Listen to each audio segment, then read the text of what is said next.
No Brasil, João Cristofolini. Em Dubai, Gustavo Carriconde. Eles leem os mais importantes livros e debatem suas principais ideias. Fique ligado nas dicas dos maiores nomes da literatura de negócios e como você pode aplicá-las na sua vida como empreendedor. Está começando agora mais um episódio do Resumo Cast, livros para empreendedores. Olá, seja bem-vindo a mais um episódio do Resumo Cast. Aqui quem fala é João Cristofolini e estamos começando hoje o episódio número 100 do Resumo Cast. São 100 semanas consecutivas, resumindo e comentando os principais livros de negócios para você. Nessas 100 semanas, o Resumo Cast se tornou um dos podcasts mais acessados do Brasil, sempre desde o início liderando o ranking de podcasts mais ouvidos do iTunes. E nesse episódio especial número 100, nós vamos falar sobre uma grande história e inspiradora história de empreendedorismo brasileiro. Vamos falar sobre a história da Netshoes, com o livro Sem Limites. Da pequena loja de sapatos ao maior e-commerce esportivo da América Latina. Vamos conhecer os segredos dos fundadores, dois primos que se juntaram em menos de 15 anos e passaram de donos de uma lojinha pequena de sapatos em São Paulo a presidente e acionistas da maior loja online do mundo do segmento, que inclusive fez a abertura de capital recentemente na Bolsa de Valores americana.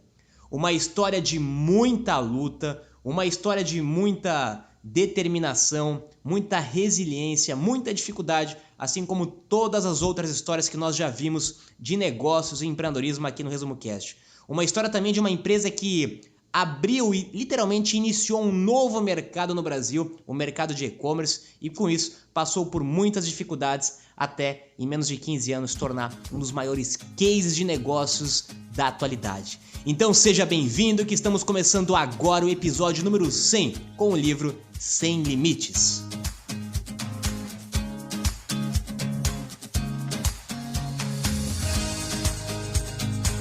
Olá, eu sou Gustavo Carriconde, seja bem-vindo ao episódio 100 do Resumo Cast. E nesse episódio nós não sabíamos qual tema seria abordado, pois é um episódio histórico. Será que iríamos falar sobre startups, produtividades, liderança, vendas, importância do fracasso, hábitos, educação financeira? Enfim, tantos temas para serem abordados, então nós resolvemos falar sobre mais uma história de sucesso que inclui muitos desses temas importantes para o mundo do empreendedorismo e que já foram debatidos aqui em diversos episódios do Resumo Cast.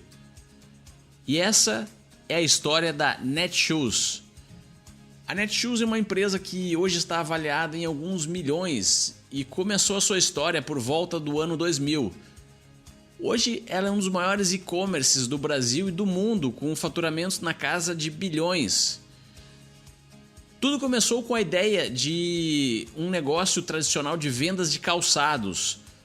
Os fundadores, Márcio e Hagop, abriram a primeira filial da Netshoes na rua da Universidade Mackenzie, em São Paulo, no ano 2000. Logo então surgiu a primeira oportunidade para expandir, que foi abrir uma segunda loja dentro de um shopping center. Os próprios fundadores falam que foi um grande erro, pois eles não conheciam o consumidor de shopping center e não conseguiam gerenciar a criação de novos processos e gestão para um negócio que estava aumentando. Surge então a primeira lição do livro e da história da Netshoes, que foi dar um passo atrás e fechar a loja recém-aberta. Algumas vezes é preciso mais sangue frio e coragem para voltar atrás do que para continuar. De fato, a tendência da maioria das pessoas é prosseguir com algo que não está funcionando, até que o cenário fique irreversível. Será que você não está nesse cenário hoje? Se você está, peça ajuda, escute os seus clientes, escute os parceiros, escute os seus colaboradores. Às vezes, um consultor pode trazer outro ponto de vista. Outra lição que surge logo nos primeiros anos da Netshoes foi quando os seus fundadores, que já estavam no mercado há 7 anos, se deram conta que iriam demorar muito para crescer, pois as opções para expandir se limitavam a abrir lojas atrás de loja, aumentando os custos físicos e a complexidade e os riscos do próprio negócio. No entanto, lá por meados de 2007, havia uma nova opção que estava surgindo. Não era muito bem vista pelos clientes e também por grandes gurus e as pessoas que entendiam de negócios naquela época, que era o comércio eletrônico, o e-commerce. E foi justamente nessa opção que a Netshoes resolveu apostar. Hoje parece um absurdo que grandes empresas como Nike, Reebok, Adidas não enxergavam uma oportunidade na venda de produtos online. Mas como em qualquer cenário de inovação, a disrupção ela vem de baixo, ela vem das garagens, vem das pequenas empresas e de empreendedores audaciosos que se encontram de mãos atadas diante da maneira tradicional de fazer as coisas e precisam partir para a inovação. Em 2007, quando a Netshoes resolveu partir para o mundo online, o consumidor não tinha coragem de colocar o seu cartão na internet. Todo mundo tinha medo de fraude. Quem iria comprar um sapato antes de prová-lo? E se não servisse? E se tivesse que trocar? E se fosse uma falsificação? Todas essas dúvidas foram vistas pela equipe da Netshoes como oportunidades, pois eles poderiam inovar se derrubassem cada uma dessas objeções. A Netshoes achou um caminho alternativo e não precisou se preocupar com concorrência, por exemplo, porque os dinossauros gigantes detentores do mercado estavam muito preocupados em fazer mais do mesmo. Historicamente, as grandes corporações são lentas e extremamente reativas a mudanças e oportunidades. Mas os fundadores da Netshoes também precisaram tomar outra decisão muito difícil, que foi fechar as 7 lojas físicas que tinham e partir para uma empresa 100% online de e-commerce. Hoje sabemos que foi a aposta correta e que a história poderia ser completamente diferente se a empresa estivesse ainda dividindo o foco entre físico e online. Hoje, se você está pensando em abrir um e-commerce, sabe que terá que competir com milhares de outros negócios. Em 2007, a Netshoes abriu o seu e-commerce e foi pioneira no seu nicho. Não tinha nenhum competidor praticamente. Eles tinham um escritório de 100 metros quadrados e de lá conseguiam vender para o Brasil todo e sem nenhuma concorrência no mercado de calçados. Mas não fique se lamentando porque perdeu essa oportunidade.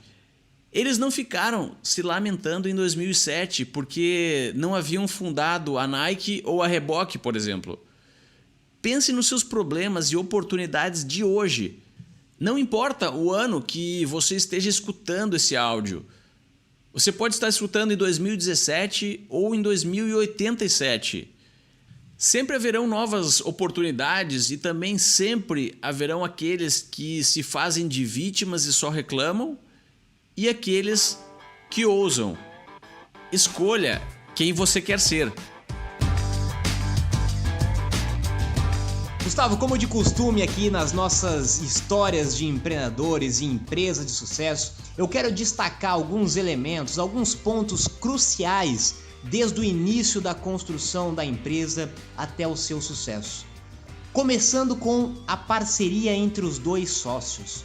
Os dois sócios e primos que fundaram a Netshoes, eles eram extremamente complementares, eles tinham perfis complementares. Enquanto um tinha um perfil comercial bastante agressivo, era um cara visionário, era um cara que pensava grande, era um cara bastante arrojado, o outro era um cara muito mais analítico, muito mais financeiro, muito mais conservador, muito mais analítico. E isso sempre foi muito bom, inclusive retratado na história da empresa, essa complementação dos dois sempre foi muito importante em todas as tomadas de decisões. os dois se respeitavam, os dois se entendiam com as suas diferenças. E se não tivesse essas diferenças, talvez, muito provavelmente, não teriam acontecido esse sucesso que foi a empresa. E tudo iniciou então com um capital inicial de apenas R$50 mil em um terreno que estava sendo usado como estacionamento pelos pais de um dos sócios. E eles resolveram então abrir uma pequena loja de sapatos naquele espaço, sem nenhum plano de negócio, assim como nós já vimos em várias outras histórias de sucesso. Não teve plano de negócio, não teve nenhum estudo analítico profundo. Eles sim viram o mercado, viram o que podia ser melhorado na prática e focaram especificamente em um público, o público estudante de faculdade, que não estava sendo atendido na época pelas outras lojas do mercado. E como a loja estava localizada estrategicamente perto de uma faculdade, eles conseguiram se posicionar em um nicho de mercado, em um público específico que não estava sendo bem atendido.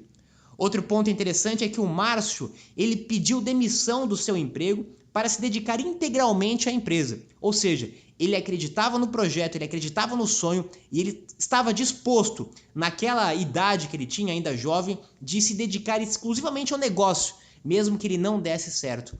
Essa é uma característica muito importante. Dificilmente algum empreendedor consegue construir um grande negócio em tempo parcial. Talvez você vai começar o seu negócio em tempo paralelo, em tempo parcial, mas muito em breve que você conseguiu validar aquele negócio, você vai ter que se dedicar de tempo integral e full time àquele projeto, àquele sonho, para que ele se torne uma realidade. E depois deste início do sonho, logo em seguida, houve um primeiro grande fracasso, um primeiro grande tombo, que foi muito importante, inclusive, para o sucesso da empresa. Quando eles resolveram abrir a loja no shopping, isso inclusive influenciado por outras pessoas que diziam que era uma boa eles abrirem uma loja no shopping, e eles acabaram sendo induzidos a abrir uma loja no shopping, assumiram um alto custo fixo, estiveram numa operação que eles desconheciam e, como consequência disso, tiveram um grande fracasso e prejuízo financeiro. Mas o mais importante dessa história é que eles souberam a hora de parar e de recomeçar. Eles não se vitimizaram em função de um fracasso de uma abertura do loja do shopping, que poderia ser, logicamente, para muitas pessoas um motivo de desistência de qualquer negócio. Eles souberam a hora de parar, eles conseguiram colocar um ponto final para tentar recuperar o prejuízo de outra forma. E lógico que isso abalou muito emocionalmente, psicologicamente, os fundadores naquele momento. Tiveram, logicamente, diversos momentos que pensaram em desistir do negócio, mas esse foi um grande aprendizado, foi uma grande lição que eles conseguiram passar por essa grande dificuldade e certamente isso foi muito importante para o sucesso do negócio. E um outro ponto muito interessante dessa história foi logo depois que eles fecharam a loja no shopping, que eles voltaram para a loja inicial que eles tinham aberto, inclusive aumentaram a loja, porque eles estavam com estoque maior que precisavam vender, então foram ainda mais agressivos comercialmente e começaram então de forma inovadora e pioneira na época a vender pela internet. E aqui tem um outro ponto interessante: quando eles começaram a vender pela internet, mesmo quando isso era extremamente desconfiado por muitas outras pessoas e players do mercado, afinal, aquilo era novo. Ainda mais vender calçados, tênis na internet, isso era desconhecido na época. Mas, em vez de eles gastarem agora um alto valor ou investirem fortemente nesse novo canal de vendas que eles ainda desconheciam, eles se aproveitaram na época de uma plataforma já existente, que era o Mercado Livre, onde em 2002 eles começaram a vender pelo Mercado Livre. Ou seja, sem ter nenhum investimento financeiro alto, sem ter grandes custos financeiros. Eles começaram vendendo no Mercado Livre, foram vendendo de pouco em pouco, até se tornarem um dos principais vendedores do Mercado Livre. E aí sim, eles criaram o próprio e-commerce deles, eles fecharam a loja física em 2007 e focaram totalmente no e-commerce. Mas perceba que essa história, ela não aconteceu de uma semana para outra, de um mês para outro. Nós estamos falando aí de um período talvez de 4, 5 anos, entre abertura de loja no shopping, entre fracasso, entre volta à loja física, entre começar a vender no Mercado Livre, até começar a criar um e-commerce e se posicionar ao que a empresa é hoje. A empresa não começou da forma que você conhece. A Netshoes não começou com e-commerce, ela começou de outras formas. Mas se ela não tivesse começado daquela forma, com certeza ela não teria chego ao e-commerce. Mais um ponto, mais um motivo, onde nós já falamos em vários outros episódios, que você não consegue prever o futuro, planejar o futuro em um novo negócio, uma startup, principalmente baseada em tecnologia. Ela começa de uma forma e ela termina em outra forma, porque você testou, validou, errou e colocou todo esse aprendizado na prática. Esse episódio é sobre e-commerce, logística, e não poderíamos deixar de descrever alguns aspectos da Netshoes que representa grande parte do e-commerce brasileiro. Segundo os fundadores, grande parte do sucesso da Netshoes pode ser explicado através dos problemas que ela resolve. A Netshoes veio para democratizar o acesso de produtos pelo mesmo preço para pessoas que moram no Brasil inteiro. Uma pessoa que mora no interior do Amazonas, por exemplo, pode comprar o mesmo sapato ou acessório e pagar o mesmo preço que alguém que mora em São Paulo. Isso é possível através do e-commerce. As empresas que operam através de vendas online, elas também têm a possibilidade de gerenciar um grande portfólio de produtos com custos fixos menores.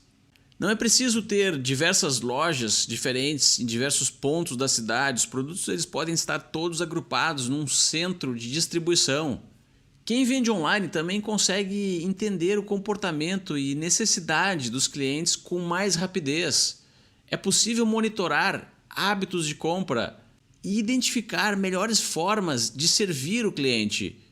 A Netshoes foi pioneira na implementação de diversas soluções tecnológicas, como a capacidade de gerar sugestões. Se você entra no site da Netshoes e é um torcedor de time de futebol, o sistema reconhece sua preferência e não irá lhe mostrar promoções relativas a bolsas e acessórios femininos, por exemplo.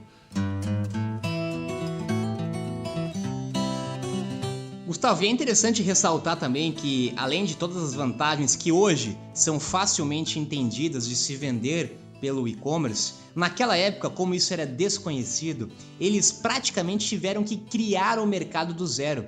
Eles tiveram que criar um modelo de operação, eles tiveram que criar um modelo de logística que não era comum ainda naquela época para o mercado de e-commerce. Eles tiveram que criar um centro de distribuição, eles tiveram que buscar plataformas, eles tiveram que testar estratégias de marketing, porque tudo isso tinha muito pouco histórico naquela época no Brasil e para o perfil de produto deles. Ou seja, por isso que hoje eles são uma referência em vários sentidos na experiência de compra e entrega do seu cliente, porque eles foram pioneiros, porque eles testaram, porque eles investiram de fato em inovações dentro de cada uma das etapas da operação do seu e-commerce.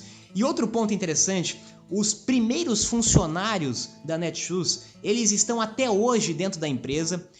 Inclusive os diretores de operação, de logística, eles iniciaram praticamente como estagiários, como vendedores dentro daquela lojinha física que eles tinham lá perto da faculdade, começaram vendendo, começaram cuidando do repertório, do repositório de produtos dentro da loja física, e depois eles foram aprendendo na prática, foram estudando, aprendendo, errando sobre coisas que eles não tinham experiência nenhuma. Eles não vinham do mercado de logística, eles não vinham do mercado de operação. Apesar dos dois sócios fundadores virem do mercado de varejo, de sapatos e tênis tradicional, eles não tinham conhecimento nenhum de e-commerce porque era novo isso tudo. Então tudo isso foi criado do zero, tudo isso foi testado e logicamente que eles tiveram muitos problemas. Eles tiveram vários problemas ao terceirizar a operação, ao tentar buscar um centro de distribuição, problemas com logística, tiveram vários problemas por ser pioneiro. Você sempre paga o preço de ser primeiro em um mercado para você, de fato, criar o mercado, para você educar o mercado e para você conhecer o mercado. Mas hoje eles são referência em vários desses pontos porque eles pagaram o preço para conhecerem e para inovarem dentro desses aspectos. Um dos momentos mais críticos para uma empresa, seja uma startup ou uma organização maior, é o momento de escolher um investidor. Segundo Márcio, não é porque você teve uma ideia e construiu um negócio e esse negócio está indo bem no presente que esse negócio necessariamente é sustentável ao longo prazo e tem o seu futuro garantido. É preciso sempre pensar em como subir de patamar. E isso aconteceu com a Netshoes no momento em que foi decidido pela busca de um investidor. Em 2009, o fundo Tiger comprou uma participação da empresa e não trouxe apenas dinheiro, trouxe conexões e abriu portas para os empreendedores. É o famoso Smart Money, que tem o verdadeiro poder de elevar um negócio para o próximo nível. O Smart Money traz expertise, know-how, conhecimento e habilidades que talvez os empreendedores não tenham. Os investidores devem compartilhar os mesmos valores da organização e dessa forma eles estarão motivados a colaborar com o negócio que também é deles. Sabe aquele investidor que aporta um certo capital em um negócio e só liga no final do mês para receber o seu cheque? Ele não está contribuindo para o crescimento do seu próprio patrimônio e está deixando a equipe responsável pela gestão do negócio desamparada. Por isso, escolha com cuidado quem será o dono da sua empresa junto com você, pois essa relação pode durar muitos anos. Já existiram casos de startups que negaram investimentos por não confiarem em seus possíveis investidores. O Airbnb talvez seja o caso mais famoso. Agora imagina um investidor que liga para os empreendedores todos os dias e quer microgerenciar o negócio. Esse comportamento é tão prejudicial quanto o exemplo anterior. Ele tira a autonomia e o poder de decisão de quem mais precisa, que são os integrantes da equipe. Dessa forma, o empreendimento está sem comando claro, sem liderança ou visão e ficará entregue à sorte.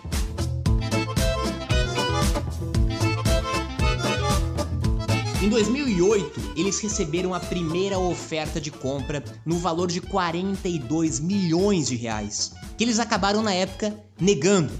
Eles não sabiam ao certo qual era o valuation da empresa, quanto que valia a empresa naquele momento, mas eles certamente tinham a convicção de que valia muito mais do que aquele valor ou que eles poderiam ainda contribuir e construir alguma coisa muito maior do que aquilo e que não era ainda o momento de saída. Esse é um ponto bastante interessante que vale uma reflexão, porque dois jovens empreendedores que construíram seu negócio em menos de 10 anos receberam uma oferta de 42 milhões de reais, certamente é muito dinheiro para quem acabou de começar literalmente o seu negócio. E eles acreditavam tanto no seu sonho, no seu negócio, que eles podiam criar algo muito maior, que recusaram a oferta. Segundo eles, se eles tivessem oferecido 100 milhões de reais, eles teriam na época vendido. Eles acreditavam que o negócio naquela época valia 100 milhões, a oferta foi de 42 e acabou então não sendo concretizada a negociação. Um ano depois, em 2009, que eles receberam então um aporte de um fundo de investimento norte-americano. Na verdade, eles foram assediados aí por dois fundos de investimento norte-americano que vieram algumas vezes para o Brasil durante alguns meses de negociação e acabaram então escolhendo um deles que comprou 30% da empresa por um valor não revelado e divulgado, mas eles adquiriram 30% da empresa naquela época. E com esse investimento, eles focaram ainda mais na expansão do negócio, ainda mais em marketing, ainda mais no crescimento da empresa. Eles iniciaram a operação na Argentina e no México de forma simultânea e até aquele momento a empresa ainda não dava lucro. Essa é uma característica comum de muitas empresas de tecnologia, de muitos e-commerce, principalmente no Brasil, de muitas startups, que elas não estão, num primeiro momento, preocupadas em dar lucro, e sim em ganhar mercado, em crescer, em vender cada vez mais, em aumentar o seu faturamento, o que não significa ainda dar lucro. Ou seja, a empresa dava prejuízo todos os anos, mas continuava crescendo de uma forma muito forte. Até que eles fizeram, mais recentemente, a abertura de capital na Bolsa de Valores norte-americana. Um dos momentos aí mais consagrados na história de um empreendedor. Eles fizeram a abertura do capital para captar ainda mais investimento e para crescer ainda mais o negócio e talvez agora sim conseguir fazer com que a operação se pague, com que a operação tenha lucro.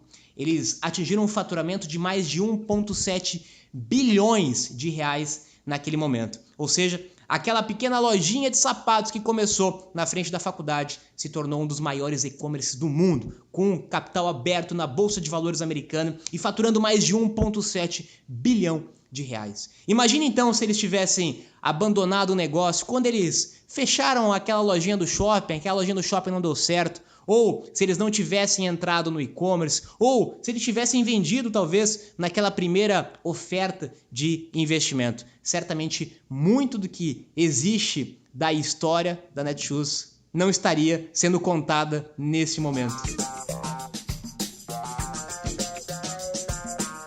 E hoje, diante dessa marca histórica do Resumo Cast de 100 episódios consecutivos, após 100 semanas falando e debatendo intensamente sobre empreendedorismo, tivemos a oportunidade de conhecer mais a fundo alguns cases famosos, como o do Jeff Bezos, no livro A Loja de Tudo, Elon Musk, as histórias dos maiores, talvez, empreendedores brasileiros, Jorge Paulo Lema, Marcel Teles e Beto Sicupira, no livro Sonho Grande, a história de Ed Catmull e a criação da Pixel, no livro Criatividade S.A., a história do grande brasileiro Geraldo Rufino, na sua biografia O Catador de Sonhos, a história de outro grande brasileiro, Mike Krieger, que fundou nada mais nada menos do que o Instagram. Não poderíamos também deixar de falar de Steve Jobs, Abílio Diniz, a história de Blake McCoskey e a fundação da Tom's Shoes, uma outra história belíssima de dois grandes brasileiros, Yara Xavier e Eduardo Xavier, que são os caçadores de bons exemplos, a história de Phil Knight, o fundador da Nike, o case da Disney, o case da Sambatec e o seu fundador Gustavo Caetano, a história de Richard Branson no seu livro Ouse Fazer o Bem, Se Divertir e Ganhar Dinheiro, a história de Thales Gomes, fundador do Easy Taxi, a história da criação da marca Reserva, escrita pelo seu fundador Rony Meisler, e recentemente também as histórias das grandes upstarts Uber e Airbnb e os seus fundadores. E depois de conhecer todos esses cases, percebemos que a história de um grande empreendimento é contada através de altos e baixos. E a grande maioria dos empreendedores vai aprendendo e modificando as suas ideias e paradigmas ao longo da caminhada. Então, quando falamos de produtividade, não necessariamente o Jeff Bezos, ou o Travis Kalanick, ou o Thales Gomes, ou o Rony Meisler já nasceram com essa habilidade e sempre aplicaram ela com toda a propriedade e conhecimento. Talvez alguns deles eram deficientes em algumas áreas, mas extremamente fortes em outras, e o resultado da combinação foi um grande empreendimento. O que é incontestável são alguns hábitos e habilidades que recorrentemente são observados por nós aqui no Resumo Cast e também por qualquer pessoa que estuda essas biografias. Em uma era onde falamos muito sobre hackings e maneiras de descobrir como as coisas funcionam para fazer ainda melhor, por que não utilizar esses cases de grande sucesso para identificar áreas que talvez você possa melhorar? Alguma habilidade que possa aprender, algum hábito ruim que possa eliminar, que esteja impedindo de conseguir o que você quer. Mas atenção, cuidado com aquelas pessoas com seu tradicional comportamento de vítima que tentam argumentar que o que aconteceu com Geraldo Rufino, por exemplo, foi apenas um golpe de sorte e provavelmente não aconteceria com mais ninguém, na vida de mais nenhuma pessoa. Essas pessoas irão lhe dizer para arranjar um emprego, fazer um MBA ou comprar um curso ou uma fórmula de uma entidade renomada. Elas acham que um ser humano não consegue se desenvolver sem a ajuda de um tradicional guardião do conhecimento, um gatekeeper. No entanto, tanto Rufino como Jeff Bezos fizeram sim coisas semelhantes. E essas coisas foram praticadas com consistência e uma disciplina acima da média durante muito tempo. E você pode sim aprender com eles e aplicar na sua própria história.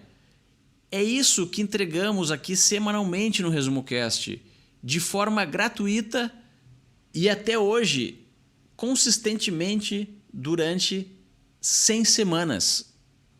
Então eu gostaria de fazer um desafio para as pessoas que estão escutando esse episódio hoje, no ano de 2017.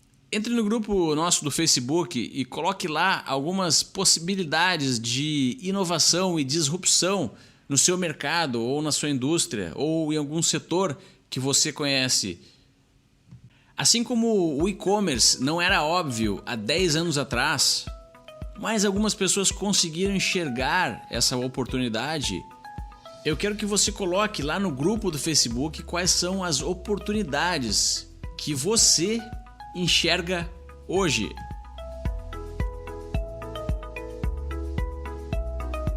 E esperamos poder ainda contar muitas histórias de sucesso, muitas histórias de empreendedores aqui no ResumoCast. Afinal, acreditamos que exemplos como esses inspiram outras pessoas a fazerem ou tentarem seguir caminhos similares, ou tentarem seguir pelo menos o seu próprio sonho, a sua própria missão. Espero talvez poder um dia contar a sua história que você está nos ouvindo hoje aqui no ResumoCast com mais um case de negócio. O Brasil precisa cada vez mais de empreendedores, precisa cada vez mais de grandes referenciais, de grandes exemplos. Os nossos grandes exemplos precisam ser essas pessoas que nós já falamos aqui no ResumoCast. São essas pessoas que de fato criam oportunidades, geram emprego, geram receita e que de fato mudam um país. Por isso, vamos continuar compartilhando muitas histórias de outros empreendedores de sucesso aqui no ResumoCast. E nesse episódio número 100, também não podemos deixar de agradecer a todas as pessoas que contribuíram já de alguma forma para o projeto do ResumoCast acontecer. Para você que nos ouve desde o primeiro episódio, para a nossa equipe de voluntários que voluntariamente nos ajuda a criar e construir o ResumoCast, Letícia Versosa, André Macan, Ina Lopes, Tailan Moura e todos os outros que já contribuíram de alguma forma com o ResumoCast, fica o nosso muito obrigado. Esperamos continuar toda semana junto com você, compartilhando novos livros, novas histórias de empreendedores de sucesso. Até lá, um abraço!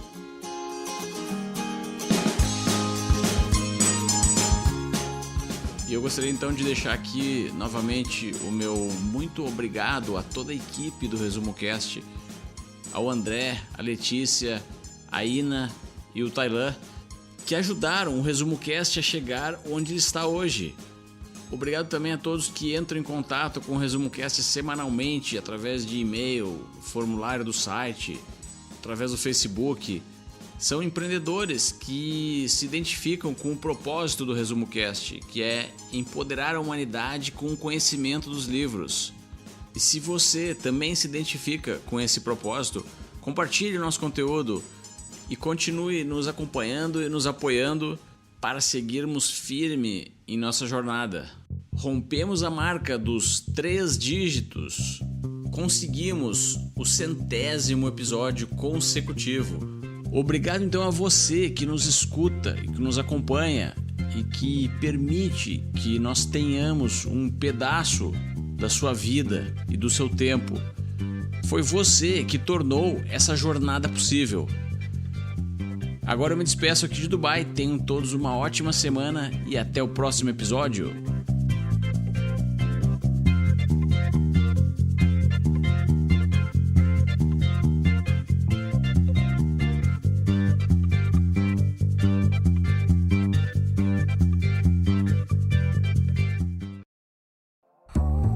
Se você gosta de assistir vídeos gratuitos sobre livros para empreendedores, sabia que já estão disponíveis no canal do YouTube do ResumoCast os resumos dos livros em vídeo dos últimos episódios da temporada 3?